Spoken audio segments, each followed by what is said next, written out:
Oke, nah jadi kita kenalan dulu ya. Soalnya laptop aku nggak bisa nyalain kamera. Oke, jadi Bismillahirrahmanirrahim. Assalamualaikum warahmatullahi wabarakatuh. Selamat sore teman-teman semua. Mungkin baru pertama kali ketemu aku ya. Jadi kenalin dulu, nama aku Dokter Najwa. Aku dari Aureus juga. Saat ini aku lagi jadi dokter internship di Jakarta ya. Pada kesempatan kali ini kebetulan aku bakal sharing nih sama teman-teman. Biasanya mungkin dokter siapa ya? Sering dokter Aura atau dokter-dokter lainnya ya. Ini baru pertama kali. Gak apa-apa. Jadi salam kenal buat teman-teman semua. Di sini kita akan mungkin lebih sharing materi aja sih ya, bukan PBL tentang materi bioetik ya. Untuk PDF-nya sudah aku kirimkan di grup. Mungkin selama sesi mengajar aku izin untuk off cam juga ya, karena ada kendala teknis biasanya ya. Jadi eh, dicegahnya dengan off cam biasanya gitu. Oke, mungkin di sini aku stop dulu. Aku share screen lagi ya. Oke. Nah, kayak sudah terlihat ya screen aku ya. Teman-teman kalau misalkan mau sambil makan, minum, rebahan bebas. Yang penting bisa ngedengerin aja ya. Oke, kita mulai. Bismillahirrahmanirrahim terkait bioetika medis ya.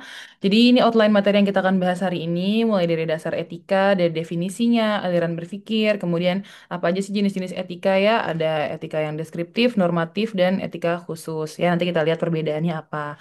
Kemudian etika dalam penerapannya di kesehatan masyarakat ya. Dan yang terakhir adalah bioetika medis ya yang mencakup prinsip-prinsip sebagai berikut ya: beneficence, non-maleficence, justice, autonomy, confidentiality, fidelity, and fiduciarity. Ya, tapi yang sebenarnya yang paling utama sih yang empat ini ya. Ini empat prinsip bioetika utama ya. Kayaknya aku juga kan udah join grup ya, udah sering lihat juga. Mungkin teman-teman udah pernah bahas di PBL tentang bioetik ini atau belum. Aku nggak deh, tapi nanti biasanya akan dibahas juga ya. Oke, nah ini kita ke dasar etika terlebih dahulu ya. eh dari definisinya terlebih dahulu. Aku yakin pasti teman-teman di sini secara general ya, secara umum udah paham ya sebenarnya definisi etika itu apa gitu kan. Biasanya kan kayak kalau misalnya eh, ada anak kecil atau sorry kita gini ya, melakukan sebuah perilaku yang kurang sopan, ntar pasti orang tua kan kayak ngomong kayak ih anak nggak ada etika gitu ya, biasanya kan kayak gitu ya. Nah tapi sebenarnya etika itu apa sih gitu ya. Jadi etika itu secara umum definisinya adalah sebuah aturan untuk bertindak atau berperilaku yang dalam suatu masyarakat tertentu atau komunitas ya. Aturan ini ditentukan oleh setiap kelompok masyarakat dan biasanya bersifat turun-temurun dan tidak tertulis. Ya, jadi gampangnya adalah etika itu aturan, tapi aturan yang lebih ke turun-temurun dan tergantung komunitas tertentu, gitu ya. Etika itu tergantung komunitasnya. Misalkan ya, contohnya itu, eh, oke, misalkan dia itu contohnya. Kalau di negara kita paling gampang ngambil di negara timur sama di negara barat deh ya. Negara timur kayak Asia, kayak Indonesia, Jepang gitu-gitu ya. Dan negara-negara barat. Misalkan kalau di negara barat tuh orang-orang sama apa ya, manggil antar teman gitu ya. Kalau misalkan dia lebih tua, itu kadang manggil nama ya. Mungkin teman-teman kalau nonton series-series atau film-film barat kan pasti kayak ngeliat ya. Misalkan orang-orang umur 20 tahunan manggil mamah temennya yang umurnya 40 tahun tapi manggilnya cuma pakai nama doang gitu. Sedangkan kalau di daerah timur gitu ya kayak di Asia kan nggak mungkin ya. Pasti kita manggilnya entah itu pakai tante atau pakai ibu, bapak kayak gitu kan. Nah, hal ini sebenarnya salah nggak sih? Yang mana yang benar, yang mana yang salah? Nggak ada yang benar, nggak ada yang salah. Dalam artian ya tergantung kita di mana melakukannya gitu. Jadi etika ini sebenarnya mirip-mirip mirip prinsip atau peribahasa kalau teman-teman pernah dengar ya, di mana bumi dipijak di situ langit dijunjung gitu ya. Ini etika secara umum ya, di situ langit dijunjung. Jadi kayak kita harus ngikutin nih di mana kita berada, di komunitas mana kita berada atau beraktivitas gitu ya. Jadi kita harus mengikuti etika yang ada di situ. Jadi etika itu prinsipnya dia menentukan mana yang benar ya dan mana yang salah. gitu ya, mana yang benar, mana yang salah. Nah, kalau dibilang yang budaya Barat itu salah, salah kalau kita nerapin di sini. Tapi kalau nerapinnya di sana, it's fine, nggak ada masalah gitu ya. Nah, atau kalau misalkan kita nerapin yang budaya kita di sini di negara Barat, ya nggak apa-apa juga sih sebenarnya karena lebih sopan. Cuma mungkin agak terlihat aneh gitu ya. Jadi tergantung di mana kita berada gitu ya intinya. Dan dia pun sifatnya biasanya tidak tertulis. Nah, sekarang yang mau kita bedakan adalah etika sama hukum ya. Etika singkatnya adalah tidak sama dengan hukum. Ya, kalau hukum itu udah pasti dia sifatnya adalah sudah ditentukan ya oleh negara atau pemerintah gitu. Dan dia biasanya sifatnya tertulis dan mencakup nilai-nilai yang melindungi human rights, melindungi hak asasi manusia. Ya, jadi kurang lebih skemanya kayak gini ya. Kita lihat kalau etika di sini ya, dia adalah motif atau dorongan yang mempengaruhi perilaku seseorang untuk berbuat baik, baik dan benar. Ya. Sanksinya apa kalau kita melanggar? Nggak ada sih sanksi moral aja gitu. Biasanya mungkin entah itu kita merasa jadi kayak nggak enak atau kita ditegur atau kita apa namanya ya ditegur ya biasanya atau dimarahin gitu ya. Tapi nggak ada sanksi yang kayak sampai dihukum berat kayak gitu ya. Nah, sedangkan hukum ya namanya hukum ya. Jadi pasti ada sanksi yang akan didapatkan ketika kita melakukan pelanggaran ya. By definisinya sendiri, hukum itu adalah aturan berperilaku masyarakat dalam suatu masyarakat atau negara yang ditentukan atau dibuat oleh para pemegang otoritas atau pemerintah negara dan tertulis. Ya, poinnya adalah dia tertulis. Kalau etika dia tidak tertulis. Nah, kalau hukum dia tertulis. Gampangnya itu buat ngebedainnya. Satu, ya. Jadi etika kan nggak ada ya hukum apa namanya rules tertulis bahwa kalau manggil orang yang lebih tua kita harus pakai Pak atau Bu gitu kan nggak ada ya. Tapi kita udah otomatis tahu karena itu menyebar secara turun temurun ya. Nah tapi yang mana yang sebenarnya harus dipatuhi? Yang harus dipatuhi adalah keduanya ya. Jadi mau etika mau hukum dua-duanya harus kita patuhi. Dengan tujuan apa? Harapannya supaya terciptanya kehidupan masyarakat yang aman, tertib dan damai gitu ya. Nah, tadi karena hukum itu dia sifatnya tertulis, ya, sifatnya tertulis dan mengikat. Sehingga kalau misalkan kita melanggar hukum, maka nanti yang terjadi adalah mendapatkan sanksi atau hukuman, baik itu pidana maupun perdata, tergantung hukumnya apa. Yang mungkin nggak akan kita bahas di sini ya kalau terkait hukum, gitu ya. Jadi itu untuk dasar terlebih dahulu ya, definisi dan gimana kita membedakan etika sama hukum. Jadi sekarang udah tahu ya, etika dan hukum itu dua hal yang berbeda. Nah, nanti penerapan atau aplikasi etika pada bidang kedokteran atau kesehatan, nah itu akan lebih luas lagi dan mungkin agak ada sedikit perbedaan, maksudnya akan sedikit bercabang lah dari dasar etika secara umum, ya. Oke, jadi ini ya definisi etika bisa dibaca lebih lanjut di kotak yang bawah ini ya. Intinya dia adalah ukuran atau kaidah yang mendasari pemberian tanggapan atau penilaian terhadap perbuatan manusia. Jadi intinya kita mau ngelihat ini benar atau salah, ya. Oke. Nah, next, aliran berpikir pada penerapan etika. Jadi, aliran berpikir pada penerapan etika itu adalah intinya bagaimana sih kita harus menerapkan pemikiran yang seperti apa supaya kita itu bisa menerapkan atau melaksanakan etika dengan baik gitu ya ibaratnya ya. Nah, ini ada beberapa aliran berpikir. Yang pertama adalah etika deontologi. Ya, etika deontologi ini adalah pokoknya gimana pun itu ya, tanpa melihat akibat, kita harus mengikuti kewajiban, aturan, dan prinsip moral. Tanpa melihat akibat. Jadi nggak usah dipikirin kalau kita nggak ngikutin nanti akibatnya apa ya gitu. Nggak usah. Pokoknya apa yang sudah jadi turun-temurun gitu ya, etika di masyarakat, ya udah kita lakukan saja. Ya gitu. Nah kemudian dari prinsip deontologi ini, tindakan itu akan dinilai benar atau salahnya berdasarkan kesesuaiannya dengan kewajiban moral atau aturan universal, bukan berdasarkan hasil akhirnya gitu ya.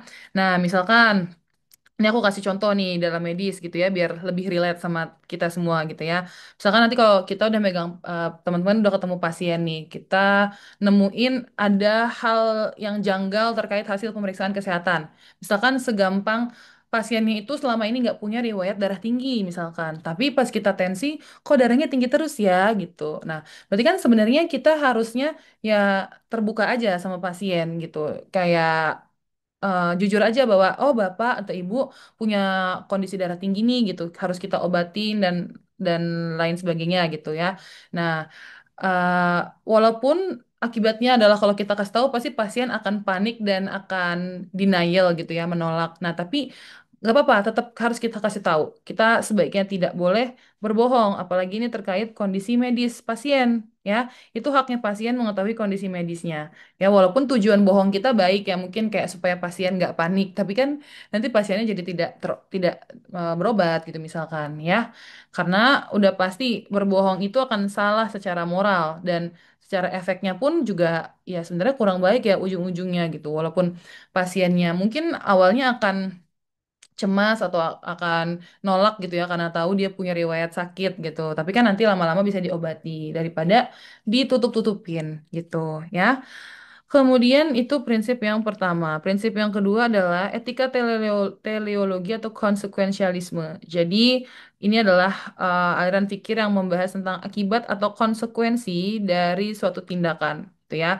Jadi di mana kita itu menilai atau tadi kan etika tujuannya adalah untuk menilai mana yang benar, mana yang salah. Nah, ketika kita pakai aliran berpikir yang teleologi ini, maka kita itu cara menilai sesuatu benar atau salahnya berdasarkan seberapa besar manfaat atau kebahagiaan bagi sebanyak mungkin orang yang dirasakan dari tindakan tersebut, ya. Misalkan, nah, contohnya kalau dalam medis itu kasus vaksinasi massal, ya, vaksinasi entah itu COVID, ya, ataupun vaksinasi imunisasi rutin anak, gitu ya. Atau biasanya anak sekolah tuh ada bias bulan imunisasi anak sekolah. Kita imunisasi anak sekolah secara massal gitu ya. Nah, itu sebenarnya bagus atau etis atau secara moral itu benar. Kenapa? Karena ya itu kan merupakan suatu usaha untuk meningkatkan tingkat kesehatan masyarakat gitu kan. Meningkatkan kesehatan masyarakat. Ya. Tuh, walaupun mungkin pasti ada beberapa orang yang akan mengalami efek samping, ya, efek sampingnya entah itu ringan, entah itu berat, tapi ya paling efek sampingnya yang normal ya demam, ya, pada sebagian orang, ya nggak apa-apa. Yang penting dampak jangka panjangnya itu untuk masyarakat luas sangat baik, karena memang terbukti dengan pemberian vaksinasi atau imunisasi itu akan menekan menekan angka penyakit yang diimunisasi itu, gitu, ya, udah terbukti dari zaman dulu sampai sekarang, gitu, kayak dulu penyakit campak banyak di mana-mana, tapi kalau sekarang udah jarang, penyakit polio dan penyakit-penyakit lainnya gitu ya. Jadi kita melihat cara menilainya dari konsekuensinya ya. Yang ketiga dari virtue ethics atau etika kebajikan gitu ya. Jadi kita melihat moralitas atau gimana cara kita menilai benar salahnya itu dilihat dari apakah seseorang bertindak dengan karakter baik gitu ya. Jadi kita bukan cuma ngelihat dari sisi aturan atau tadi akibat ya, aturan akibat. Kalau tadi kan yang pertama yang deontologi itu kita lihatnya dari sisi aturan gitu ya. Ini aku rangkum biar teman-teman lebih kebayang. Ini dari sisi aturan ya. Kalau yang teleologi ini dari sisi akibat. Nah, kalau yang virtue yang terakhir itu kita melihat dari karakter. Karakter orang yang melakukan gitu ya. Misalkan kalau secara medis lagi ya, seorang dokter itu dianggap etis jika ia bertindak dengan belas kasih dan kebijaksanaan terhadap pasien, walaupun tidak semua tindakannya mengikuti aturan atau menghasilkan manfaat yang maksimal. Misalkan tadi ya, eh let's say lah kita apa namanya pasien yang awal tadi ya, kita ngasih tahu pasiennya bahwa dia ada apa namanya ada penyakit darah tinggi, tapi kita ngasih taunya dengan cara yang lebih halus misalkan kayak tapi ibu tenang aja, walaupun ada darah tinggi nanti bisa sembuh kok gitu. Yang penting ibu rajin kontrol, rajin berobat ya, walaupun darah tinggi ya sebenarnya bisa sembuh itu lebih ke terkontrol dengan obat ya. Jadi belum tentu pasien darah tinggi itu bisa lepas obat selamanya. Ibaratnya kan kayak gitu. Tapi kan kita punya tujuan baik untuk menenangkan pasien. Dan yang penting kan kita tetap jujur dan tetap mengobati pasien gitu ya. Soal nanti manfaat atau efeknya di belakang nanti apakah pasien sembuh atau enggak itu belakangan. Yang penting terlihat bahwa niat kita itu baik ya. Jadi ini kurang lebih karakter dan niat baik lah gitu intinya ya. Nah, ini untuk aliran berpikir. Jadi kayak bagaimana menentukan sesuatu itu, bagaimana menentukan sesuatu sesuatu itu benar atau salah. Tuh ya. Nah, oke, yang ketiga jenis-jenis etika dasar ya. Jadi jenis-jenis etika ini ada tiga ya secara general. Ada etika deskriptif, ini adalah etika yang melukiskan ya. Sesuai namanya dia deskriptif, maka sifatnya adalah deskripsi. Jadi kita hanya mendeskripsikan saja gitu ya. Segala sesuatu secara netral dan tidak memberikan penilaian. Ini ya nanti yang akan membedakan dengan etika normatif. Jadi kita hanya melihat, kita hanya mendeskripsikan tapi tidak memberikan penilaian ya. Tidak menilai benar atau salah lah intinya gitu ya.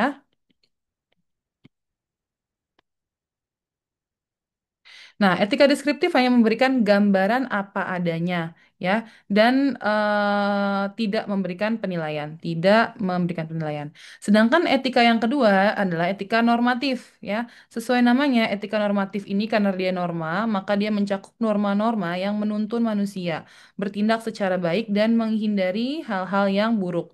Ya, jadi biasanya dia ada unsur melakukan penilaian terhadap tindakan atau tingkah laku manusia baik itu secara individual ataupun kelompok atau komunitas gitu ya. Nanti kita akan bahas di slide selanjutnya contoh penerapannya seperti apa supaya teman-teman lebih kebayang ya. Yang ketiga ada jenis etika khusus nih. Etika khusus itu apa? Jadi etika khusus ini adalah etika yang berkaitan dengan etika individual dan etika sosial gitu ya. Nah, biasanya kalau etika individual ini dia berbicara tentang perilaku manusia terhadap dirinya sendiri. Ya, jadi untuk mencapai eh, moral apa kepuasan bukan kepuasan ya, ya kepuasan secara moral lah bahwa oh ya saya sudah berperilaku baik gitu ya. Nah, sedangkan kalau etika yang secara sosial atau kelompok itu kita berbicara tentang bagaimana seharusnya hubungan antar masyarakat di dalam suatu komunitas gitu ya. Khususnya dalam hal berinteraksi, saling menghormati dan hubungan-hubungan lainnya gitu ya. Tapi eh intinya sih yang paling penting adalah tadi deskriptif dan normatif kita bisa membedakan seperti apa gitu ya. Oke. Nah, nah ini contohnya kurang lebih kayak gini. Jadi tadi seperti yang aku bilang paling gampang kalau etika deskriptif ini hanya mendeskripsikan atau hanya menjelaskan. Tuh ya. Ini perbedaannya ya. Kalau yang normatif kita memberikan penilaian. Ini benar atau salah gitu. Benar atau salah. Itu paling membedakannya ya. Kemudian kalau misalkan untuk secara definisi ya tadi deskriptif mengamati dan menjelaskan tanpa menilai benar atau salahnya. Kalau yang normatif dia menentukan standar tentang benar salah ya gitu. Kemudian tujuannya kurang lebih ya sama, tapi biasanya yang etika normatif dia memberikan aturan moral sih. Jadi kayak menentukan benar dan salah, maka nanti bisa menentukan seharusnya seperti apa orang tersebut bertindak gitu ya. Oke, terus ini untuk fokusnya beda-beda. Kalau misalkan yang etika deskriptif ini lebih berkaitan dengan kepercayaan, budaya tertentu, nilai-nilai atau norma sosial. Jadi biasanya beda komunitas komunitas atau masyarakat tadi ya, beda budaya akan beda juga penerapan etikanya tadi seperti yang aku bilang. Ya, bisa aja di komunitas atau di budaya tertentu ini diterima, tapi di budaya lain tidak diterima. Ya, tapi balik lagi kita hanya bisa menjelaskan, tidak bisa menilai mana yang benar atau mana yang salah, gitu ya. Kalau yang etika normatif dia udah lebih setingkat lebih tinggi lagi karena kita menentukan ini benarkah atau adilkah atau etis nggak sih gitu yang dilakukan, gitu ya. Oke, untuk perbedaan singkatnya nanti bisa dibaca lebih lanjut ya supaya teman-teman bisa lebih paham. Nah, ini contoh aplikasi kasusnya ya supaya lebih kebayang. Misalkan kalau kita mau melihat dari sisi deskriptif aja nih, berarti hanya menjelaskan aja ya gitu. Kasusnya misalkan di suatu daerah pedesaan gitu ya, masyarakat ini punya budaya untuk lebih memilih dukun beranak ya daripada tenaga kesehatan profesional untuk setiap ibu yang mau melahirkan gitu ya. Nah, Kalau kita berbicara atau melihat dari sisi etika deskriptif, ini benar atau salah? Teman-teman boleh jawab dalam hati nggak apa-apa ya, atau jawab di rumah masing-masing ya. Kalau ditanya ini benar benar atau salah, kalau kita melihat menilainya dari etika deskriptif, itu nggak bisa. Jadi karena tadi yang aku bilang, kita nggak bisa memberikan penilaian ini benar, sorry, kita nggak bisa memberikan penilaian suatu perilaku ini benar atau salah kalau kita melihat dari sisi etika deskriptif.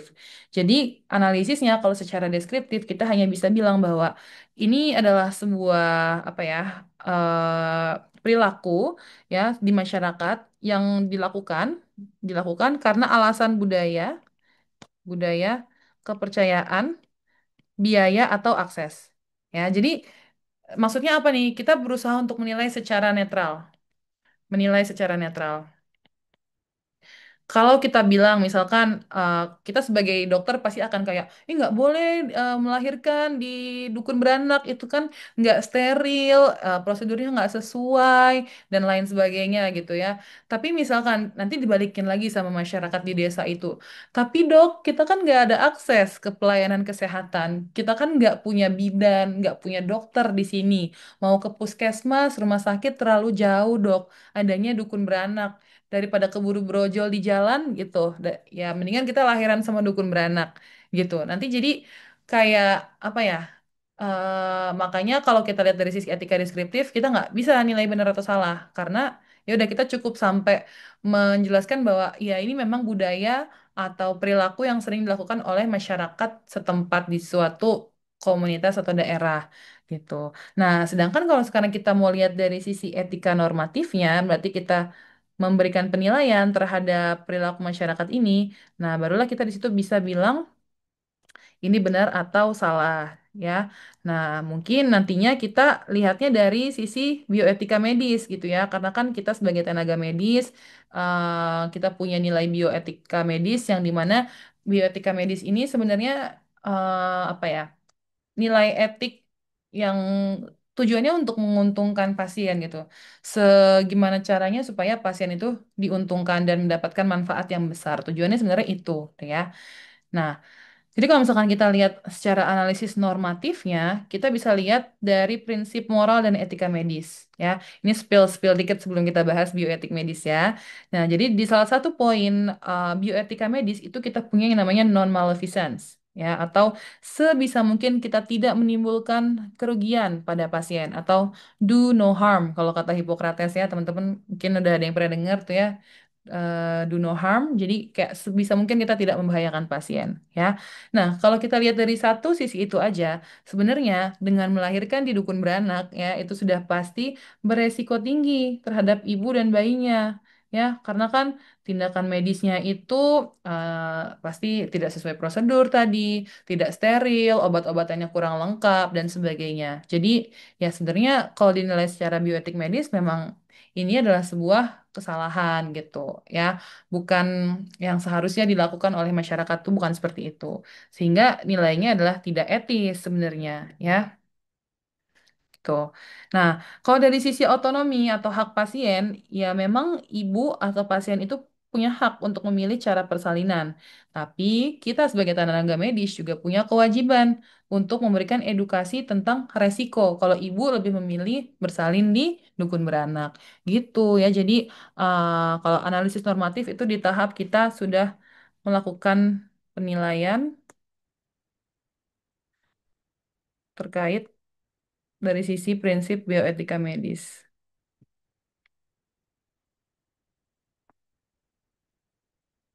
Ya, itu untuk membedakannya. Jadi, kebayang ya, lumayan gampang lah ya, bisa ya. Oke. Nah, ini poin kedua kita akan bahas tentang etika kesehatan masyarakat. Jadi, etika kesehatan masyarakat ini adalah sebenarnya suatu tatanan moral, ya. Balik lagi, etika itu nanti akan selalu berhubungan sama yang namanya moral, ya.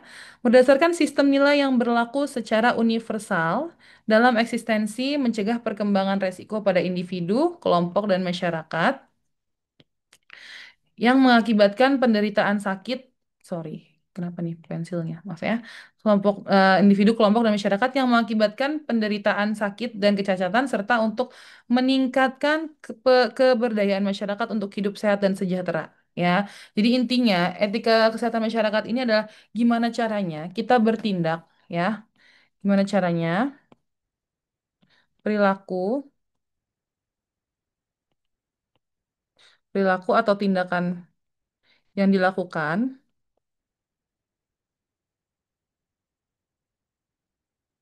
memberikan manfaat yang sebesar-besarnya,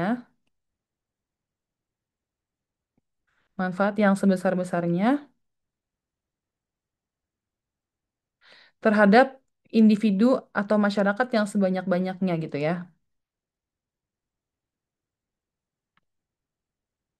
Masyarakat yang sebanyak-banyaknya gitu ya. Ini adalah prinsip dari etika kesehatan masyarakat. Jadi kesimpulannya etika kesehatan masyarakat ini akan sangat berbeda dengan etika kedokteran yang bioetika tadi ya.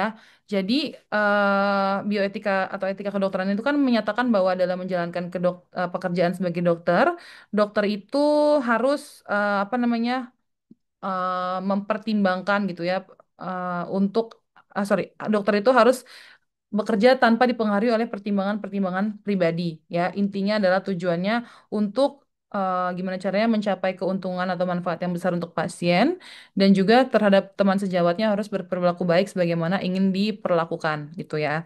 Nah, jadi intinya adalah etika kesehatan masyarakat sama etika kedokteran bedanya apa, Dok, gitu ya. Jadi etika kesehatan masyarakat itu gimana caranya dokter itu bisa bertindak dengan mengambil manfaat sebanyak mungkin untuk orang yang sebanyak mungkin juga. Jadi ibaratnya kayak kepentingan bersama di atas kepentingan individual. Misalkan penerapan gampangnya apa sih gitu ya. Penerapan gampangnya tuh misal di suatu daerah lagi ada penyakit KLB atau kejadian luar biasa. Misalnya waktu itu kalau teman-teman pernah dengar kita jangan COVID deh ya, kalau COVID terlalu terkenal. Monkeypox ya atau cacar monyet. Nah, monkeypox ini kan sebenarnya lumayan apa namanya menular ya, sangat menular ya. Terus dia juga gejalanya lumayan parah ya. Pasiennya demam, terus ada muncul lesi-lesi atau luka-luka di kulit kayak gitu ya.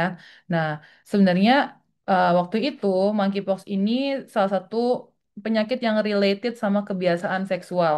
Nah, jadi intinya apa? Sebenarnya kalau kita melihat dari sisi bioetika medis ya, apabila seseorang itu terkena penyakit ini, ya maka sebenarnya harusnya dia punya hak untuk kondisi medisnya ini dirahasiakan dari orang lain gitu. Ibaratnya jadi kayak cuma dokter sama pasien nih yang tahu penyakitnya ini. Sebenarnya dia punya hak seperti itu. Ya, tapi kalau kita balikin ke etika kesehatan masyarakat, maka hal ini tidak bisa diterapkan. Artinya apa? Karena penyakitnya ini sangat menular dan daripada nih nanti menular ke orang lain, ke masyarakat dan nanti efeknya malah akan lebih buruk gitu ya. Misalkan jadi ada kejadian luar biasa gitu ya. Maksudnya artinya ada suatu penyakit yang seharusnya tidak terjadi tapi malah menyebar gitu di suatu daerah gitu ya. Nah, jadi ya udah, maka tindakan yang dilakukan adalah pasiennya diisolasi, terus kita apa namanya ngecek nih ke orang-orang yang pernah berkontak dengan pasien ini kira-kira ada gejala yang serupa atau enggak gitu ya. Tapi kan otomatis orang-orang mungkin jadi pada dalam tanda kutip tahu ya terkait riwayat penyakit pasien ini, tapi ya nggak apa-apa karena lebih diutamakan kepentingan masyarakat secara luas gitu ya daripada nanti malah penyakitnya tuh nyebar kemana-mana. Kurang lebih gambarannya kayak gitu sih gampangnya. Jadi kita mendahulukan kepentingan masyarakat atau orang banyak di atas kepentingan pasien pribadi atau perorangan gitu ya. Nah, unsur-unsur dari ini yang seperti aku bilang ya, penerapan etika kesehatan masyarakat berarti mengutamakan kesejahteraan, ya, mengutamakan kesejahteraan komunitas, ya, atau masyarakat secara luas, ya, membagi sumber daya secara adil, melibatkan masyarakat dan melakukan intervensi dengan proporsional, transparan dan bertanggung jawab, gitu ya. Nah, apa aja poin komponen-komponennya ya, mulai dari etika dalam pelayanan kesehatan masyarakat. Ya, ini misalkan kalau kita bekerja di puskesmas gitu ya. Nah, kan ada etikanya gimana kita melayani masyarakat di suatu daerah tersebut gitu. Kemudian dari sisi etik mediko-legalnya ya, dan dari sisi bioetika medisnya juga masuk. Nah, ini semua merupakan komponen-komponen yang nanti akan menyusun dari etika kesehatan masyarakat. Ya, jadi ibaratnya adalah kepentingan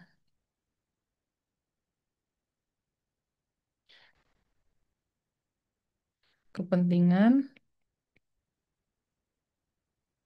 masyarakat atau orang banyak di atas kepentingan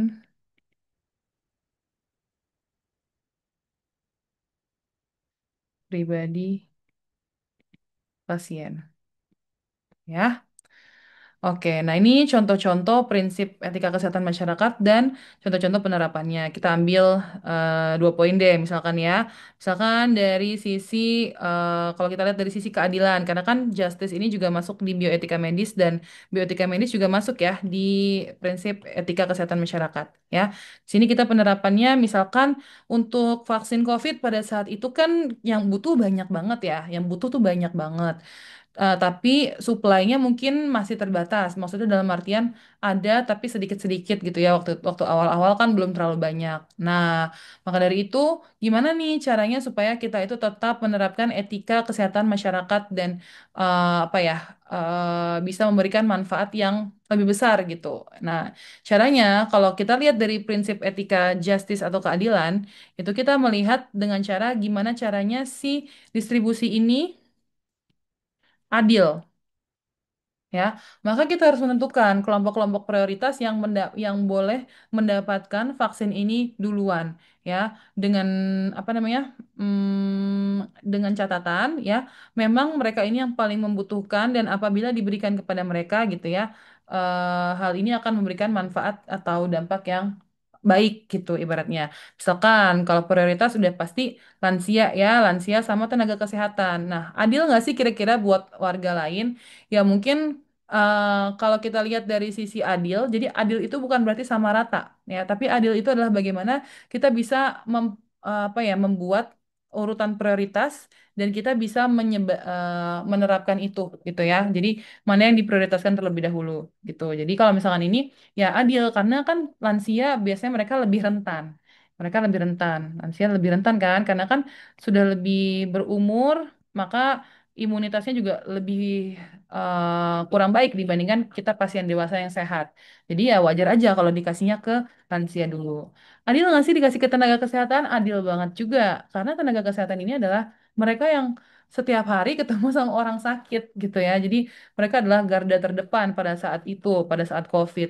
Jadi wajar kalau mereka diberikan vaksin supaya mereka itu punya perlindungan terhadap penyakit itu. Jadi ada dua sisi nih kita lihat. Satu, resiko mereka terkena penyakit juga lebih rendah.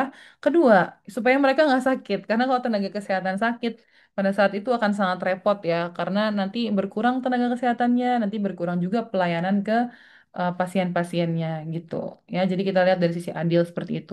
Jadi memang kalau terkait dengan kasus etika ini cukup apa ya, dibilang susah enggak juga, tapi dibilang gampang enggak juga karena satu suatu kejadian itu bisa dilihat dari berbagai perspektif. Ya, tergantung kita mau pakai prinsip etika mana yang kita mau gunakan untuk ngelihat si kejadian ini. Jadi bisa aja dari satu sisi ini benar, dari satu sisi lain ini salah gitu, atau kurang kurang tepat lah gitu, atau kurang etis lah gitu. Jadi kita harus melihat dari mana nih kita mau lihat prinsip prinsip etika mana yang mau kita terapkan. Ya, gitu. Nah, contohnya kita ambil contoh yang kedua deh, misalkan gitu ya. Di sini tadi, nah, oke. Nah, misalkan kita ambil yang contoh tadi transparansi dan akuntabilitas ya. Jadi, salah satu prinsip di etika kesehatan masyarakat adalah kita menerapkan yang namanya transparansi dan akuntabilitas. Artinya kita terbuka ya, terbuka terhadap masyarakat dan orang banyak gitu ya. Contohnya ya apa? Pada saat kasus COVID waktu itu lagi ya, pemerintah itu setiap hari membuka data kasus harian COVID. Itu setiap hari dipaparkan supaya orang-orang tuh tahu bagaimana perkembangannya sih gitu kan. Apakah ini kira-kira udah mulai menurun atau masih parah? Jadi warga itu bisa tahu apa yang harus mereka lakukan. Apakah eh, mereka sudah bisa beraktivitas seperti biasa, atau mungkin masih tetap harus di rumah, atau gimana mereka menjaga kesehatan gitu kan. Kalau misalkan memang ternyata masih banyak, masih tinggi kasusnya, otomatis mereka kan akan lebih menjaga diri ya supaya tidak ikut-ikutan sakit misalkan kayak gitu. Ya, contoh-contoh penerapannya nanti boleh dibaca lebih lanjut ya. Oke, ini bagian yang terakhir terkait dengan bioetika medis, tapi lumayan, maksudnya terakhir tapi dia masih banyak poinnya, jadi semangat ya. Diusahain sebelum 5:30 kita beres ya, biar teman-teman bisa istirahat juga. Kasihan tadi baru pulang juga ya. Oke, nah ini bioetika medis, ini dari overview-nya dulu. Jadi bioetika medis ini adalah kaidah dasar etik dalam kedokteran. Jadi intinya adalah bagaimana sikap atau perilaku yang seharusnya atau kita bilangnya yang etis gitu ya, dilakukan oleh seorang dokter terhadap pasien. Ya, kalau dari aku pribadi, gampangnya aku mengingat adalah bahwa apapun itu, etik kedokteran ini tujuannya intinya adalah untuk memberikan manfaat yang sebesar mungkin terhadap pasien gitu. Yang sebesar mungkin untuk pasien. Tuh, ya. Ada beberapa poin ya, tapi 4 poin utamanya adalah ini. Yang pertama, beneficence. Ini adalah prinsip berbuat baik, di mana kita pengen memberikan keuntungan yang sebesar-besarnya pada pasien. Yang kedua, non-maleficence tadi ya. Jadi intinya kita tidak merugikan pasien. Biasanya prinsipnya adalah do no harm. Jadi gimana caranya semaksimal mungkin kita menghindari kita itu merugikan pasien atau kita itu melukai pasien atau kita memberikan ke dampak buruk untuk pasien sebisa mungkin ya walaupun memang itu konsekuensi dari tindakan medis yang kita lakukan gitu ya. Kemudian yang ketiga otonomi. Otonomi ini adalah bagaimana kita menghormati hak pasien, privasi pasien dan keputusan pasien ya sesuai namanya kan otonomi ya. Otonomi itu kan adalah apa namanya wewenang seseorang gitu ya dari dirinya sendiri gitu ya. Jadi kita hormati ya. Yang keempat adalah justice, bagaimana kita bersikap adil dalam menangani pasien. Nah, ini nanti contoh kasusnya, misalkan kalau lagi praktek biasanya didahuluin yang pasien-pasien pejabat gitu ya. Nah, itu dibilang adil atau enggak ya sebenarnya itu melanggar prinsip justice gitu ya. Jadi nanti kita lihat sebuah kasus itu dari setiap prinsip etika akan berbeda-beda pandangannya ya. Oke, kita ke prinsip yang pertama, yaitu prinsip beneficence. Tadi beneficence adalah gimana caranya kita itu berbuat baik untuk pasien. Jadi, semaksimal mungkin dokter itu memberikan manfaat yang sebesar-besarnya. Manfaat yang sebesar-besarnya untuk pasien gitu ya. Nah, terus dokter juga harus mengusahakan pasiennya itu dirawat dalam keadaan yang sehat. Dalam artian semaksimal mungkin kita mengusahakan untuk pasien itu tetap sehat, gitu ya. Jadi kita juga memberikan kemudahan dan kesenangan untuk pasien, ya. Ini ada ciri-ciri prinsipnya, tuh ya. Jadi kita mengutamakan altruisme. Contohnya altruisme itu adalah kebalikan dari egoisme. Kebalikan egoisme. Jadi kita benar-benar tidak memaksakan ego kita, tapi gimana caranya yang kita lakukan itu memang yang terbaik dan memberikan manfaat yang besar untuk pasien, ya. Nah, ini jadi kita selalu mengusahakan kebaikan atau manfaatnya lebih banyak dibandingkan dengan keburukannya. Nah, terus kita memaksimalisasi juga hak-hak pasien secara keseluruhan, ya, gitu. Nah, oke, sebentar. Nah, contoh kasusnya, misal, contoh ya. eh Gini, contoh kasusnya adalah misal pasien itu berobat darah tinggi lagi deh gitu ke puskesmas misalkan atau obat apa ya? Obat pasien nyeri ini deh, nyeri kaki gitu misalkannya nyeri lutut. Nah, nyeri lutut kan kasih anti nyeri nih misalkan ya. Nah, di puskesmas itu sebenarnya banyak banget anti nyeri ya teman-teman. Dan udah manjur juga sih sebenarnya gitu ya walaupun generik. Nah, gimana cara kita menerapkan prinsip ini? Misalkan kita itu punya sponsor dari suatu pabrik obat tertentu. Kan kadang dokter banyak ya yang maksudnya kerjasama nih sama pabrik obat tertentu gitu ya. Nah, kebetulan misalkan pabrik obat tempat kita kerjasama itu punya obat anti nyeri yang manjur banget juga. Tapi harganya sangat mahal karena dia obat paten gitu ya. Beda sama obat generik yang ada di puskesmas nih misalkan. Nah, gimana caranya, sorry, atau obat-obatan yang di cover BPJSD, bukan obat puskesmas. Nah, gimana caranya penerapan prinsip ini gitu untuk pasien. Jadi, caranya adalah kita lihat kalau misalkan ternyata pasiennya ini, mohon maaf ya, kategori ekonominya itu menengah ke bawah, maka kita sesuaikan. Jangan kita paksain pasien untuk membeli obat yang mahal. Ya, kita ya udah kita kasih tahu pasiennya ada kok Bu obat yang lebih murah atau bahkan ditanggung BPJS, tapi dia cara kerjanya sama, fungsinya sama, insya Allah bisa mengurangi gejala nyeri ibu juga gitu ya. Jadi kita gimana caranya menyesuaikan untuk pasien. Karena kenapa ini kita apa namanya memilih seperti itu? Karena misalkan kita ngasih obat yang paten tapi mahal. Oke, nyerinya hilang ya, langsung hilang banget nih gitu. Belum ada semenit minum nyerinya langsung hilang. Tapi pasiennya besokannya perutnya yang maaf ya, mungkin perutnya yang kayak sakit karena nggak bisa makan karena uangnya habis untuk beli obat gitu ya. Jadi harus dilihat seperti itu. Jadi kalau misalkan memang ada pilihan lain yang kurang lebih sama-sama menguntungkan gitu ya. Jadi ya udah kita pilihlah yang lebih untung secara keseluruhan gitu ya. Memilih obat yang bagus namun lebih terjangkau untuk pasien gitu ya. Contohnya untuk pasien. Oke ya, ini implikasi dari prinsip beneficence-nya sebenarnya ya intinya adalah kalau dari sisi Deklarasi Universal UNESCO itu bagaimana kita untuk melihat ini kan dari sisi bioetika medis ya, kita memprioritaskan kepentingan dan kesejahteraan individu diprioritaskan di atas kepentingan ilmu pengetahuan atau masyarakat. Tapi ini kalau kita lihat dari prinsip bioetika medis, kalau tadi kita lihat dari prinsip etika kesehatan masyarakat akan berkebalikan gitu karena tadi yang aku bilang etika ini tergantung dari sisi mana kita melihatnya jadi ya udah nggak apa-apa nanti tergantung dari mana ngebahasnya aja gitu ya. Oke, prinsip yang kedua yaitu prinsip non-malfeasance yang artinya tidak melakukan perbuatan yang memperburuk pasien atau kita bilangnya adalah do no harm. Misal ya, pasien ini udah sakit gitu ya, udah sakit gitu ya, udah misalkan dia habis kecelakaan, amit-amit gitu ya, dia kan emergensi banget ya, emergensi butuh tindakan segera gitu kan.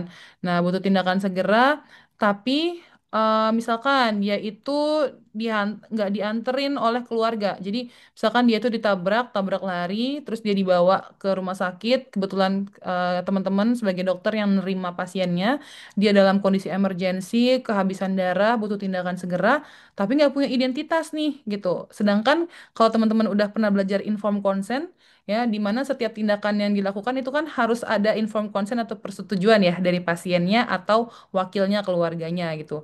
Tapi di sini pasiennya nggak sadar dan nggak ada keluarganya juga belum pada datang, tapi dia butuh tindakan segera. Nah, maka yang harus dilakukan oleh dokter ya udah dilakukan aja penolongan pertama pada pasien-pasien khususnya yang emergensi. Ya, harus segera ditolong. Ya, ada atau enggak perwakilan, sadar atau enggak pasiennya. Pokoknya nggak usah pikirin dulu informed consent, tolong dulu pasiennya. Ya, kenapa? Karena pasien sedang dalam kondisi yang kesakitan bahkan sekarat ya kalau emergensi.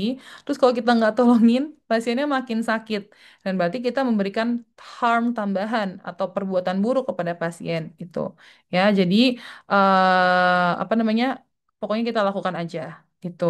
Ya, terus kemudian selain itu kita juga jangan sampai melakukan perbuatan yang malah memperburuk kondisi pasien. Misalkan kalau apa namanya pasien-pasien yang biasa lah ya, pasien yang pengobatan luka nih kayak contohnya di sini ya, pengobatan luka, terus kita melakukan penjahitan misalkan kepada pasiennya. Nah itu jangan sampai penjahitan yang kita lakukan itu misalkan malah menimbulkan kondisi infeksi luka jahitan baru untuk pasiennya karena kelalaian kita ya, bukan kelalaian pasien. Kayak gitu. Jadi harus berhati-hati ya. Jadi intinya adalah berhati-hati dalam bertindak ya. Jangan sampai merugikan pasien, merugikan atau menambah penyakit dari pasien.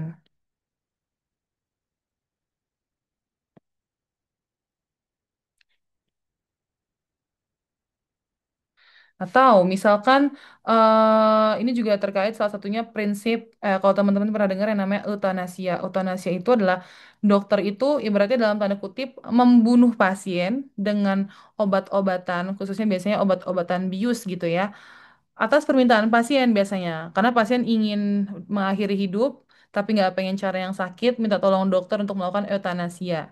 Ya, di satu sisi sebenarnya mungkin secara otonomi itu tidak melanggar. Karena ya dokter melakukan itu atas permintaan pasien kok gitu ya, dan sudah melakukan edukasi juga terkait dampaknya dan apa namanya bahayanya gitu ya. Nah, tapi di satu sisi kalau kita lihat dari prinsip non maleficent itu sudah sangat melanggar.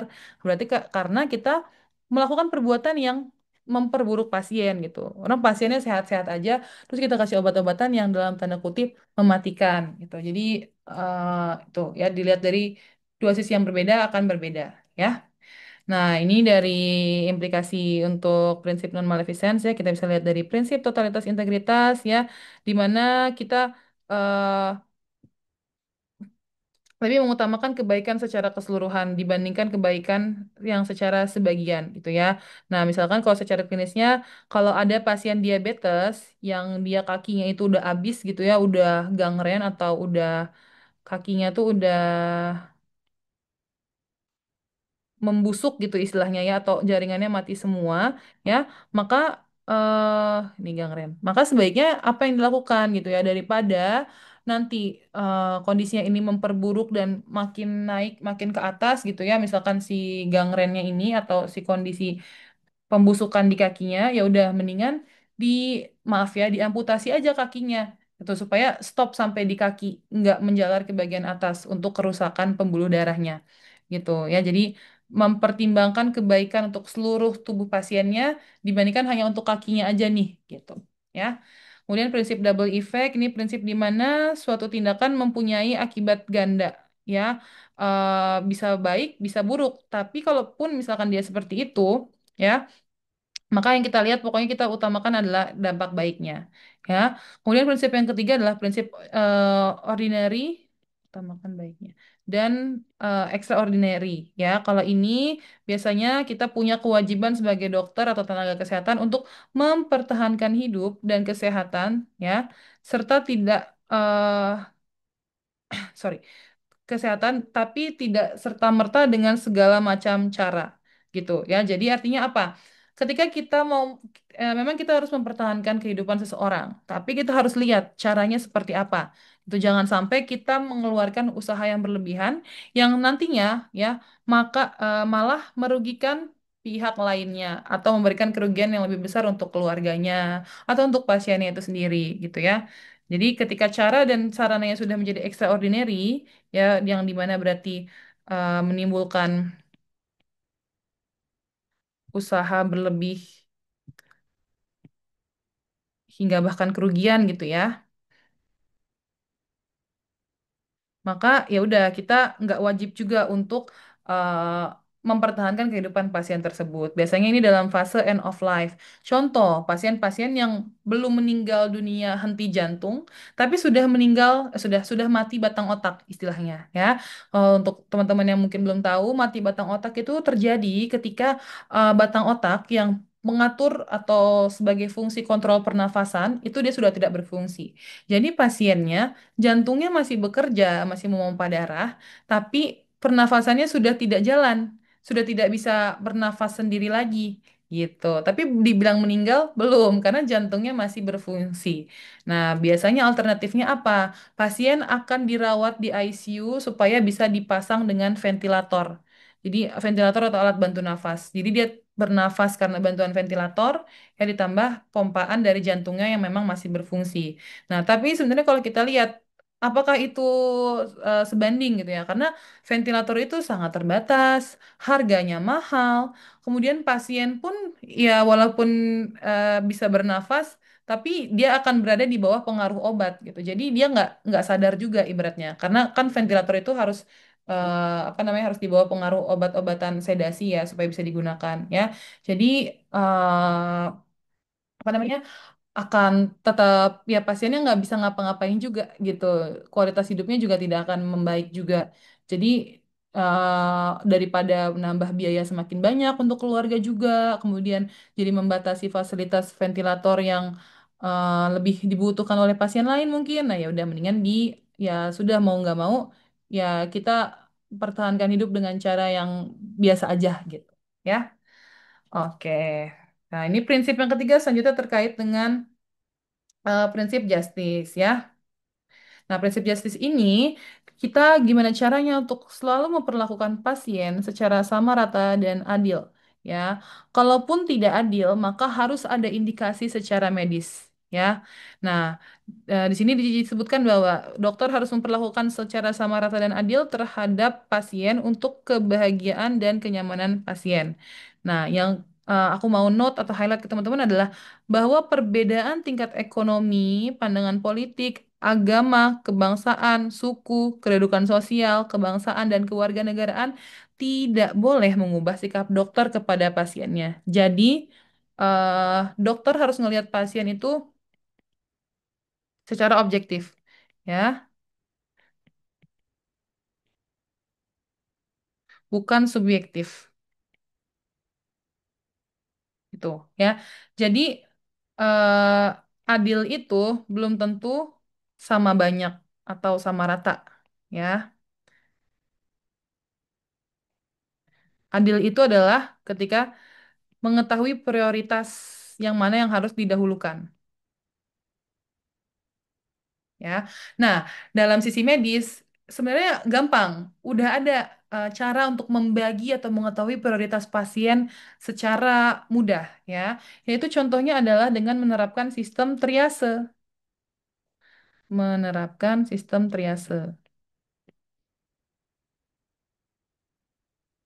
triase medis,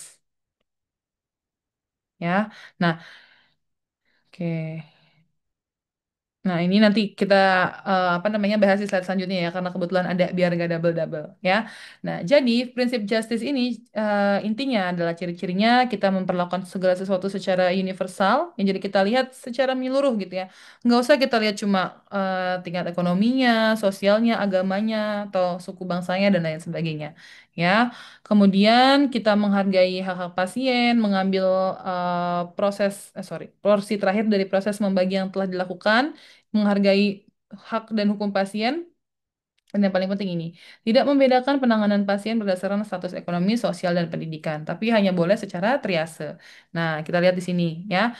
Implikasinya apa aja? Jadi yang pertama, kita treating people equally. Jadi kita melakukan tata laksana atau tindakan kepada pasien itu secara sama atau equal. Nah, biasanya equal itu ya sama sama rata gitu ya.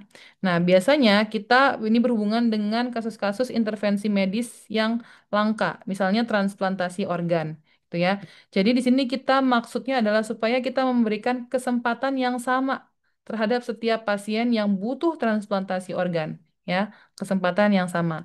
Nah, prinsipnya apa? Kita pakai prinsip lottery aja. First first come, first serve.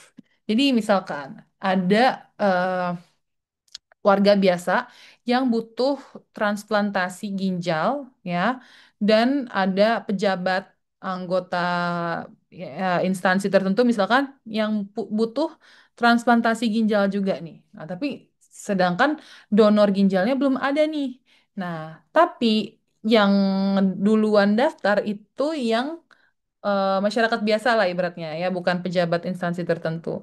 Nah, maka yang kita lakukan sebagai dokter atau tenaga kesehatan adalah ya udah siapa yang daftar duluan, itulah dia yang dapat duluan. Karena apa? Karena kita ngelihat gini, dok, tapi kan dua-duanya sama-sama butuh transplantasi, dua-duanya sama-sama darurat gitu. Nah, betul. Karena kalau misalkan seseorang sampai udah di tahap dia butuh transplantasi, berarti kan dua-duanya sama-sama dalam kondisi yang sangat membutuhkan atau darurat ya. Ya udah karena udah dalam kondisi yang sama, berarti nanti kita tinggal bikin sesuai urutan siapa yang duluan aja gitu supaya adil.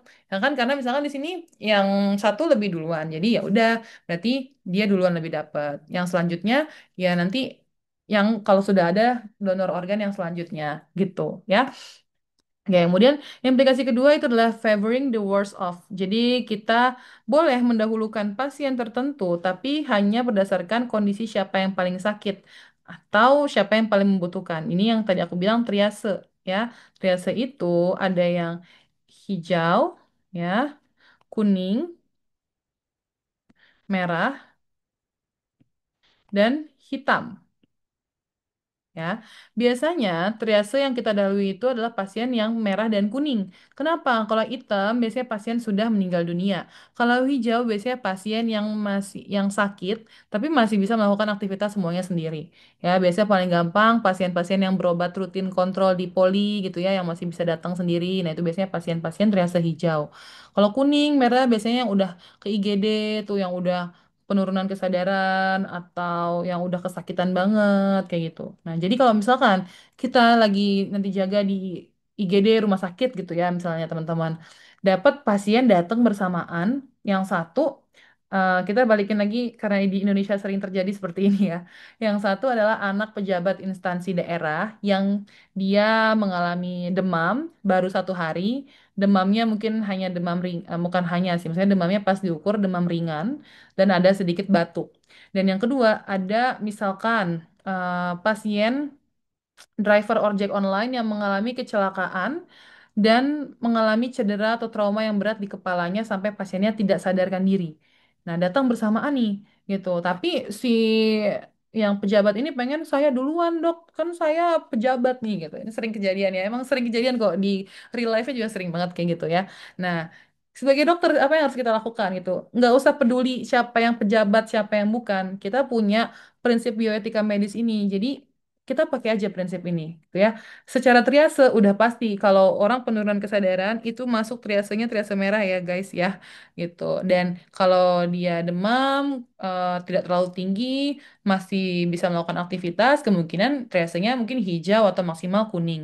Jadi udah pasti kita harus mendahulukan triase merah ya, walaupun misalkan dia bukan siapa-siapa atau misalnya dalam konteks eh, ada pasien lain yang datang juga, tapi maksudnya bukan pejabat, tapi dia datang duluan. Ya, misalkan keluhannya nyeri perut nih, nyeri perut yang nyeri banget, tapi masih sadar. Dan kemudian datang pasien yang kecelakaan ini. Nah, tetap kita dahulukan yang kecelakaan dulu. Walaupun dia datangnya belakangan, karena kondisinya lebih gawat darurat, karena triase merah. Ya. Kemudian implikasi lainnya adalah maximizing total benefits, ya, di mana kita memaksimalkan keuntungan untuk bersama, ya. Jadi numbers of life save atau prognosisnya itu kita prioritaskan. Ini biasanya sih kalau mungkin dalam konteks salah satunya pertolongan saat bencana gitu ya. Gimana caranya kita memaksimalkan lebih banyak korban yang bisa diselamatkan lah ibaratnya gitu. Jadi biasanya diprioritaskan untuk membantu pasien-pasien yang triase kuning sama hijau biasanya kalau di area bencana, gitu ya. Kemudian promoting and rewarding social usefulness. Jadi biasanya lebih ke kita mengalokasikan nilai sosial untuk memprioritaskan individu tertentu ya, eh supaya mereka itu mempromosikan nilai-nilai penting yang kita kasih atau edukasi yang kita berikan ya, dan kita ngasih penghargaan kepada mereka karena telah mempromosikan nilai-nilai ini. Jadi sebenarnya lebih ke hubungan timbal balik gitu sih, ya. Misalnya mungkin ini lebih ke konteksnya kayak kalau kita di masyarakat itu kan kita kerjasama sama ibu kader ya untuk misalkan posyandu gitu-gitu ya contohnya. Nah, karena ibu kader ini sebenarnya perpanjangan tangan kita tenaga medis di puskesmas nih misalnya. Jadi ketika misalkan next time ibu kader ini butuh bantuan apa, dia sakit atau keluarganya sakit, nah kita bisa membantu atau mendahulukan dengan catatan tadi ya, tidak ada pasien lain yang lebih urgent atau lebih darurat atau apa namanya kita lihat nggak ada maksudnya pasien lainnya tuh kondisinya sama gitu ya, tidak ada yang lebih darurat gitu intinya sih gitu ya. Oke. Prinsip keempat yaitu prinsip otonomi. Ini adalah gimana caranya kita menghargai dan menerima segala bentuk keputusan pasien, ya. Jadi kita harus menyetujui tindakan pasien demi dirinya sendiri, ya. Jadi kita sebagai seorang dokter harus menghormati martabat manusia, tapi dengan catatan, ya, dokter sudah mengedukasi pasien, berikan edukasi secara lengkap kepada pasien. Tuh, ya. Nah, Itu jadi catatannya seperti itu ya. Dengan catatan dokter sudah memberikan edukasi secara lengkap kepada pasien, barulah kita boleh ngelepas tangan. Pokoknya keputusannya terserah Bapak atau Ibu aja. Saya sudah menjelaskan dengan semaksimal mungkin dan dengan sejujur-jujurnya ya. Misalkan pasien itu dia mengalami kanker payudara ya. "Eh, Bu, ini butuh dioperasi karena memang harus dioperasi supaya kita angkat tumornya biar tidak menyebar ke tempat lain dan sebagainya gitu ya. Jadi kalau dia tidak diangkat nanti dia bisa menyebar atau metastasis Bu ke organ lain. Nanti kankernya malah muncul juga di bagian tubuh lain gitu. Kita udah jelasin. Tapi misalkan kita udah jelasin semua plus minusnya, pro kontranya, pertimbangannya, tapi pasien tetap kekeh nggak mau dok, saya takut dioperasi. Pokoknya saya nggak mau dioperasi. Udah biarin aja kemoterapi obat-obatan aja gitu, nggak apa-apa resikonya saya yang nanggung. Ya udah, kalau memang seperti itu biarkan saja pasien memilih keputusannya. Yang penting kita sebagai dokter sudah memberikan edukasi yang lengkap dan sejujur-jujurnya kepada pasien ya. Makanya ciri-cirinya adalah kita harus menghargai hak pasien untuk menentukan nasibnya sendiri ya. Kemudian kita berterus terang, nah ini ya yang paling penting, kita berterus terang dalam memberikan informasi apapun. Jadi kita edukasi pasiennya, pokoknya kita kasih tahu kalau plus minusnya apa, pertimbangannya apa, opsi tindakannya apa aja, semuanya kita harus jujur sama pasien, ya. Kemudian kita hargai privasi pasien juga. Mungkin pasien misalkan tidak mau operasi, alasannya tuh biasanya kadang gini. Iya dok, orang tua saya dulu juga pernah dioperasi, terus nggak lama habis operasi dia meninggal dok, saya takut ah gitu. Padahal ya belum tentu juga meninggalnya karena operasi ya. Mungkin pada saat itu kan ada masalah lain juga atau sudah terlalu komplikasi dan sebagainya gitu. Tapi kan itu pengalaman emosional setiap orang yang nggak bisa kita kontrol ya. Jadi ya udah biar aja itu privasi pasien. Jadi kita hargai saja gitu. Ya udah biarin gitu. Yang penting kita sudah berterus terang menjelaskan edukasi ya. Kemudian jangan lupa menjaga juga kerahasiaan pasien ya, rahasia medis dan melaksanakan informed consent. Nah, ini yang paling penting ya teman-teman ya, informed consent ya. Jadi pastikan ini sebenarnya untuk kebaikan dokter juga ya, untuk kebaikan dan keamanan dokter ya. Jadi jangan sampai nanti pasien meninggal karena dia nggak dioperasi, tiba-tiba keluarganya nuntut. Ini dokternya malpraktek nih, nggak operasi, jadinya istri saya meninggal misalkan kayak gitu karena kanker payudara tadi ya. Padahal kita sebagai dokter sudah menjelaskan sampai panjang kali lebar gitu ya ke pasiennya, tapi pasiennya yang nolak. Nah, di sini celahnya di mana? Celahnya adalah di inform consent ternyata gitu. Jadi setiap nanti kita melakukan edukasi ya teman-teman dan melakukan anjuran untuk tindakan medis tertentu, kalau pasien setuju, maka kita harus memberikan informed consent. Tanda tangan di atas kertas, hitam di atas putih. Ya, kalau pasien tidak setuju, maka kita harus membuat pernyataan yang sama. Ya, istilahnya sih informed refusal ya. Jadi kalau consent itu persetujuan, kalau refusal itu penolakan. Jadi walaupun dia nolak, kita tetap harus bikin pernyataannya dan tanda tangannya pasien gitu ya. Jadi supaya di kemudian hari kalau misalkan pasien atau keluarganya tiba-tiba nuntut gitu ya, kita nggak bisa dituntut karena kita udah ngejelasin nih Pak Bu, cuma pasiennya memang tidak mau dan saya harus menghargai keputusan pasien pada saat itu gitu ya. Jadi kita melaksanakan informed consent atau informed refusal jika pasien menolak ya.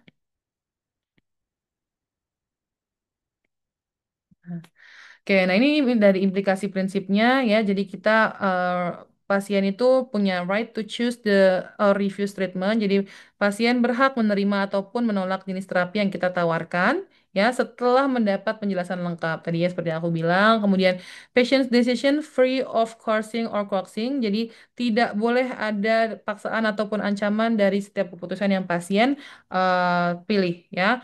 Kemudian kita truth telling, jadi dokter harus menjelaskan informasi tadi ya secara lengkap dan jujur ya, termasuk rencana tata laksana sampai sistem pembiayaannya. Jadi kalau memang harus dioperasi, ternyata operasinya misalkan tidak di cover BPJS, maka kita harus jujur kepada pasien ya. Jangan dijebak ya kayak ya ya Bu nggak apa-apa operasi aja gitu, tenang aja biayanya gitu ya. Ternyata tuh biayanya nggak di cover BPJS, terus habis itu pasiennya harus bayar kan kasihan ya. Kemudian confidentiality, jadi di mana dokter itu harus menjaga kepercayaan dan hubungan baik yang telah dibina sama pasien. Dan jangan lupa menjaga privasi pasien, ya. Tapi nanti privasi ini kita bisa lihat juga dari sisi lain, ya, khususnya misalkan terkait dengan penyakit-penyakit menular seksual. Nah, memang ini privasi untuk pasien, ya, karena kondisi medisnya. Tapi sebaiknya kalau kita lihat dari sisi beneficence ataupun non-maleficence, ya, informasi medis ini sebenarnya harus kita bagikan juga atau harus kita sampaikan juga kepada pasangan seksual pasien gitu. Karena kalau pasien punya penyakit infeksi menular seksual, terus nanti kena ke pasangan seksualnya karena pasangan seksualnya nggak tahu. Nah, sedangkan kita sebagai dokter udah tahu nih gitu. Nah, di situ sebenarnya jadinya dilema etik gitu. Jadi kita nggak pengen melanggar etik apa prinsip otonomi tapi malah melanggar prinsip non maleficence untuk pasien yang lainnya atau untuk pasangan seksual pasien tersebut gitu. Jadi nanti ya ini udah lebih biasanya udah agak lebih kompleks sih materinya ya guys. Biasanya kalau ini kan masih dasar jadi belum bahas sampai situ. Tapi nanti akan ketemu tuh kasus-kasus dilema etik gitu ya. Kemudian implikasi selanjutnya adalah informed consent. Jadi setiap tindakan itu harus berdasarkan informed consent, persetujuan yang telah diberikan atau penolakan pun bikin aja nggak apa-apa ya. Kemudian DNR decision. DNR decision ini adalah DNR itu do not resuscitate. Jadi artinya apa? Kadang ada sebagian pasien resuscitate atau keluarganya yang misalkan pasien itu dirawat di rumah sakit dalam kondisi kritis, nanti akan minta DNR. DNR itu adalah artinya ketika pasien ini sudah mulai memasuki tanda-tanda dia akan meninggal atau cardiac arrest atau apnu, henti nafas, henti jantung, ya maka dokter atau tenaga medis lainnya tidak boleh melakukan RJP ya atau resusitasi jantung paru yang di ini di pompa-pompa tuh dadanya tuh ya kalau orang meninggal nah itu nggak boleh dilakukan kalau pasiennya DNR ya jadi kalau sudah henti jantung henti nafas ya biarin aja pasiennya maksudnya ya meninggal dunia gitu tidak tidak boleh di otak-atik lagi sama dokter atau tenaga medis ya dan itu boleh itu prinsip otonomi pasien itu pilihan pasien atau keluarganya boleh ya dengan catatan ini pasien ataupun keluarganya kalau pasiennya inkompeten. Inkompeten artinya pasien tidak bisa memberikan keputusan. Misal, ya tadi pasiennya pasien sekarat atau kritis gitu kan, pasiennya nggak sadar, ya boleh diwakili oleh keluarganya gitu ya. Contoh, pasien kritis, pasien kritis tidak sadarkan diri, ya, gitu. Oke. Nah, prinsip selanjutnya adalah prinsip confidentiality. Ini adalah mirip sama otonomi tadi ya. Ini adalah aturan dalam prinsip kerahasiaan ya, di mana informasi tentang pasien harus kita jaga privasinya ya. Hanya boleh dibaca oleh pasien dan dalam rangka pengobatan pasien. Dan sebenarnya nggak boleh ada seorang pun yang bisa memperoleh kecuali diizinkan. Ya, diizinkan oleh pasien dengan bukti persetujuan. Ya, dan juga kalau bisa kita tidak boleh diskusi tentang pasien ya di luar area pelayanan atau nyeritain ke temen, ke keluarga pun walaupun nggak kenal sama pasiennya itu nggak boleh ya. Tidak boleh menceritakan. Nah, tapi kan sebenarnya eh, sebenarnya kan kalau di kayak kita kan banyak di dokter tuh kan pasti laporan kasus dan sebagainya ya teman-teman ya. Jadi sebenarnya itu kita membuka apa namanya informasi pasien. Nah tapi caranya gimana? Ya caranya kita tutupi identitasnya gitu. Jadi boleh kan untuk kepentingan belajar ya kita harus membahas kasus atau penyakit-penyakit dong ya gitu. Nah otomatis kan penyakit itu kan dialami oleh pasien-pasien yang kita temui. Kalau kita pakai prinsip ini terus ya lama-lama kita nggak ada yang bisa dibahas dong ya nggak ada yang bisa kita pelajari nih antar dokter gitu. Jadi ya boleh kita bahas penyakitnya, jangan bahas identitasnya. Tutupi identitasnya, pokoknya jangan sampai orang-orang tuh tahu kalau oh yang sakit ini tuh si ini gitu. Intinya sih itu ya. Jadi kurang lebih kayak boleh bahas penyakitnya,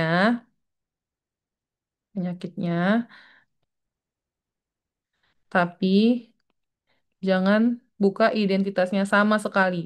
Ya, misalkan kalau nanti di laporan kasus teman-teman bikin, misalnya entah itu pas koas atau udah jadi dokter dan seterusnya gitu ya, eh bikin aja inisial, misalkan Tuan X, Tuan Y, Tuan A, B, C, bebas gitu. Penting jangan sampai tahu. Kalau mencantumkan nomor rekam medisnya eh, masukin 3 digit depannya aja, sisanya ditutup. Jadi biar orang-orang juga nggak ada yang tahu. Tuh ya. Jadi ciri-cirinya udah pasti kita menjaga kerahasiaan informasi pasien, ya. Pasien boleh menentukan siapa yang boleh mengetahui rahasia medisnya, ya. Terus berlaku di semua jenis situasi juga. Nah, tapi kerahasiaan ini bisa dibuka dalam kondisi tertentu dengan alasan etis atau hukum. Nah, nanti biasanya harus harus ada surat dari biasanya ya surat dari pengadilan. Kita biar gampang, surat dari instansi penegak hukum aja deh. Jadi kalau misalkan memang misal pasien punya riwayat sakit tertentu, tapi pasien terlibat dalam suatu masalah hukum, ya udah kita boleh buka rahasianya, tapi dengan catatan harus ada surat permintaan dari instansi penegak hukumnya, entah itu dari kepolisian, entah itu dari pengadilan, ya, yang penting ada suratnya. Itu boleh dibuka kalau seperti itu, ya, karena untuk kepentingan hukum. Nah, ini implikasi klinisnya ya. Intinya informasinya boleh dibaca, hanya boleh dibaca oleh tim yang terlibat dan kita sebagai dokternya nggak boleh membicarakan kondisi pasien di tempat umum atau media sosial ya. Dengan catatan jangan membuka identitas gitu ya. Nah, kecuali memang pasiennya misalkan, nggak apa-apa dok, share aja informasi tentang penyakit saya supaya bisa mengedukasi orang lain. Nggak apa, saya bersedia. Ya, kalau udah seperti itu, nggak apa-apa. Dengan catatan kita sampaikan juga gitu ya. Misalkan kita edukasi di medsos nih, kita sampaikan bahwa, apa namanya, penyebaran informasi ini sudah disetujui oleh pasiennya ya, pasiennya sudah bersedia gitu. Jadi biar orang-orang tahu dan kita tidak, balik lagi tidak dituntut. Jadi kita harus playing safe juga buat kita ya, ya, buat kitanya ya, gitu. Terus tadi ya, walaupun dengan keluarga sekalipun, informasi hanya bisa kita berikan kalau pasiennya setuju, kecuali pasiennya tidak kompeten atau dalam kondisi gawat darurat. Ya tidak kompeten tadi, misalkan tidak sadarkan diri, atau misalnya ini tidak kompeten itu contoh paling gampangnya adalah pasien anak-anak di bawah 18 tahun. Ya, itu kita masih bilangnya secara hukum itu tidak kompeten. Artinya dia masih belum bisa nih memutuskan keputusan medisnya sendiri. Harus dibantu oleh keluarga atau orang tuanya. Ya. Kemudian kalau dari sisi data rekam medis, ya sebaiknya ada perlindungan secara digital. Ya. Dalam kasus penyakit menular tadi seperti yang aku bilang. Ya, dokter itu harus melaporkan ke dinas kesehatan, meskipun membuka kerahasiaan sakitnya. Nah, kenapa dibilang etis? Karena tadi kita melindungi kesehatan masyarakat luas, gitu. Ya, mau sakit apapun itu, ya boleh TB, HIV, COVID, tadi monkeypox, apapun itu yang menular, maka harus kita kasih tahu. Ya, ke dinas kesehatan harus kita laporkan. Walaupun nanti orang dinas kesehatan akan tahu ya kan karena pasti dapat identitas lengkap kayak, oh si ini ternyata tetangga gue sakit ini nih gitu. Tapi ya mau nggak mau karena demi kesehatan untuk kebaikan untuk masyarakat luas gitu ya. Oke, yang terakhir adalah konsekuensi pelanggaran. Jadi, kalau misalkan ini sampai kita melanggar, maka yang terjadi adalah akan terjadi hilangnya kepercayaan pasien, ya, dan bahkan sampai ke masalah hukum. Dan ini yang kita takutkan, ya, termasuk sanksi etik dan sanksi dari organisasi profesi. Oke, ya. Kemudian prinsip fidelity. Prinsip fidelity adalah tenaga kesehatan harus setia kepada komitmennya dan menepati janji serta menyimpan rahasia pasien. Ya, jadi mirip-mirip sih sama yang tadi, tapi intinya adalah setia. Ya, setia itu bahwa dalam artian gimana caranya kita komitmen aja terhadap apa yang sudah kita janjikan kepada pasien. Ya, misalkan ya kalau kita sesimpel kayak kita minta pasien untuk kontrol seminggu lagi, misalnya jam berapa ya? Jam 10 pagi. Ya udah, kita jam 10 pagi kita laksanakan apa yang sudah kita komitmen atau sudah kita janjikan kepada pasien gitu ya. Jadi jangan misalkan kita menghilang tanpa kabar atau misalkan kita malah ngoper pasiennya ke dokter lain padahal kita ada atau kita nggak cuti gitu ya. Atau misalkan kita datangnya telat tapi nggak ada kabar sampai pasien nunggu lama gitu ya. Itu harus, kalaupun misalkan mau telat atau mau di cancel atau mau diganti jadwal, harus dikabarin pasiennya. Intinya sih gitu ya. Ini juga kita untuk membangun hubungan baik dan menjaga hubungan baik dan menjaga kepercayaan pasien ya. Terus dokter menerapkan prinsip kualitas sesuai dengan sumpah dokter dan kode etik. Dan kita jangan sampai ada konflik kepentingan atau memanfaatkan pasien tanpa persetujuannya. Misalkan kita mau penelitian suatu obat nih, tapi kita diam-diam kita ngasih obat ke pasiennya, padahal itu untuk penelitian ya atau untuk percobaan gitu, tanpa pasiennya tahu. Ya, itu kan kita mengambil manfaat ya dari pasien, tapi pasiennya nggak tahu. Nah, itu nggak boleh. Ya, setia atau jadi setia dan tepat janji. Tuh, ya. Nah, ini implikasinya dari prinsip fidelity ya. Pokoknya dokter dari sisi konsultasi dan pengobatan, dokter harus memberikan informasi yang jujur dan lengkap ya sama dan nggak boleh ini ya, tidak boleh menjanjikan hasil yang tidak realistis. Misalkan pasien gula kakinya udah diamputasi, terus kita bilang tenang aja Pak, itu kakinya nanti pasti muncul lagi kok, tumbuh lagi, bagus lagi, utuh lagi. Nah, itu nggak boleh karena itu nggak mungkin ya atau tidak realistis. Karena balik lagi tadi kan kita harus menepati apa yang kita janjikan. Kalau yang kita janjikan tidak realistis, otomatis tidak bisa kita tepati, ya nggak boleh dong, ya kan? Tuh, ya. Terus next kita melibatkan dalam penelitian. Ya, kalau misalkan kita melibatkan dia dalam penelitian, maka kita harus jujur tentang resiko dan manfaatnya gitu ya. Jadi kalau misalkan kan riset itu kepentingan kita, tapi kita harus juga mengutamakan kepentingan pasien. Dalam artian, misalkan kita mau melakukan riset atau penelitian terkait obat darah tinggi, ya, maka pasien yang kita ajak untuk ikutan riset iya pasien yang darah tinggi juga yang butuh pengobatan gitu. Jangan pasien yang gak darah tinggi kita suruh ikutan gitu ya. Nah, terus habis itu kalaupun misalkan tiba-tiba dia mengalami reaksi alergi nih karena obatnya, udah jangan dipaksa dia lanjut riset gitu. Biar aja ya udah berarti dia stop karena dia ternyata alergi terhadap obatnya. Misalkan kayak gitu ya. Nah, ini contoh stop jika pasien stop melakukan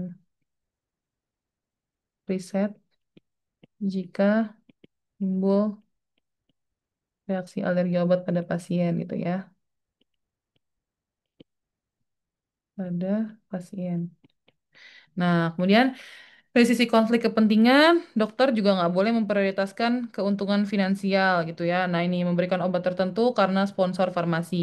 Ya, kemudian dari sisi tanggung jawab jangka panjang, kita nggak boleh ninggalin pasien tiba-tiba pada saat pasien itu masih membutuhkan perawatan dengan alasan apapun ya. Kecuali kita udah habis jam jaga, terus teman kita udah datang, kita operin ya, boleh itu nggak apa-apa. Tapi kita tidak apa ya, tidak meninggalkan perawatan dalam artian pasiennya habis itu lanjut dirawat kok oleh teman kita. Dengan catatan harus sudah kita oper ya, harus sudah kita jelasin tindakannya apa aja. Teman kita, dokter yang lain sudah mengerti, sudah paham, sudah bisa melakukan. Nah, baru kita tinggal. Itu boleh ya. Terus kalau kita ngerujuk pasien, pastikan pasien itu mendapatkan perawatan lanjutan gitu di rumah sakit atau ya rumah sakit selanjutnya ya. Pastiin. Biasanya nanti kan operan juga tuh sama dokter atau tenaga medis di tempat rujukan. Nah, pastikan mereka juga paham betul dan kita merujuk itu informasinya lengkap dengan baik, ya. Gitu. Paling gampang konteks hari-harinya adalah ini, ya. Menepati janji waktu praktik dan operasi. Tuh, ya. Kalaupun nggak bisa, bilang, ya. Kalau nggak bisa, komunikasikan. Jika tidak bisa, maka komunikasikan. Itu sih intinya, ya. Jadi pasien juga tahu. Nah, ini yang terakhir ya, prinsip fiduciarity. Prinsip fiduciarity ini adalah prinsip di mana kepercayaan itu adalah, sorry, ya prinsip fiduciarity atau kepercayaan adalah hukum hubungan atau etika kepercayaan antara dua pihak. Jadi intinya adalah saling percaya antara dokter dan pasiennya, ya, antara dokter dan pasien. Tuh, ya.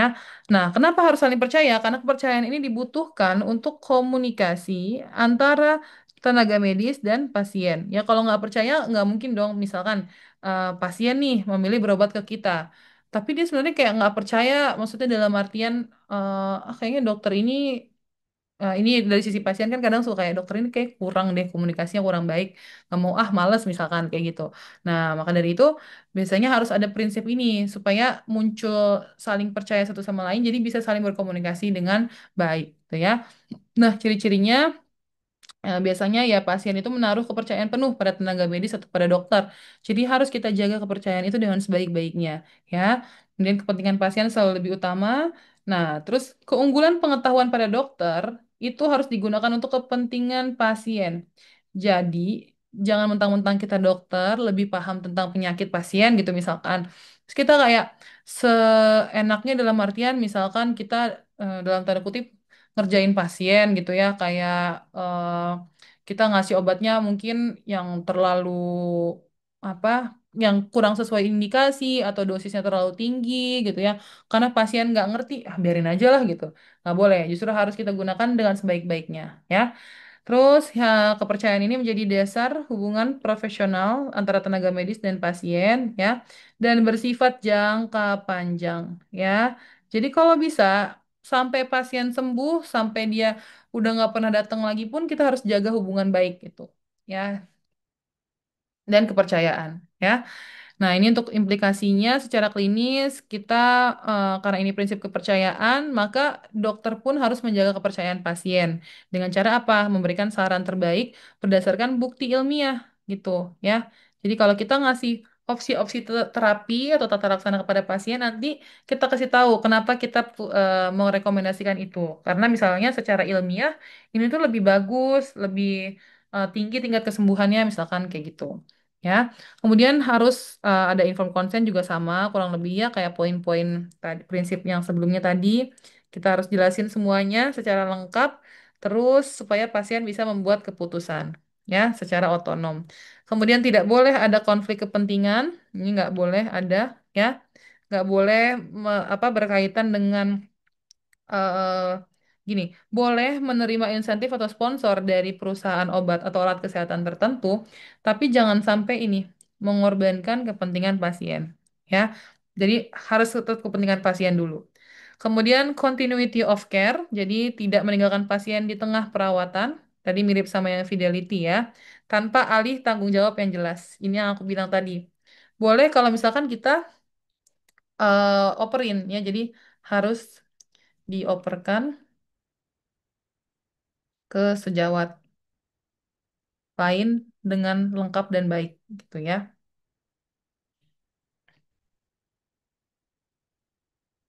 Nah, dan bila pasien itu ikut dalam suatu studi klinis atau riset, tetap kepentingan pasien itu lebih utama. Tadi ya, seperti yang udah dijelasin, kalau misalkan ternyata dia nggak cocok sama obat di studi itu, misalkan ya udah kita jangan maksa pasien untuk lanjut atau ngikutin risetnya terus gitu, karena kan bisa membahayakan pasien ya.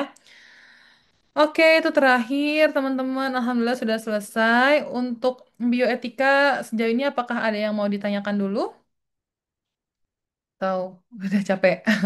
Oke, aku izin hitung mundur ya. 5, 4, 3, 2, 1. Oke, aku stop record.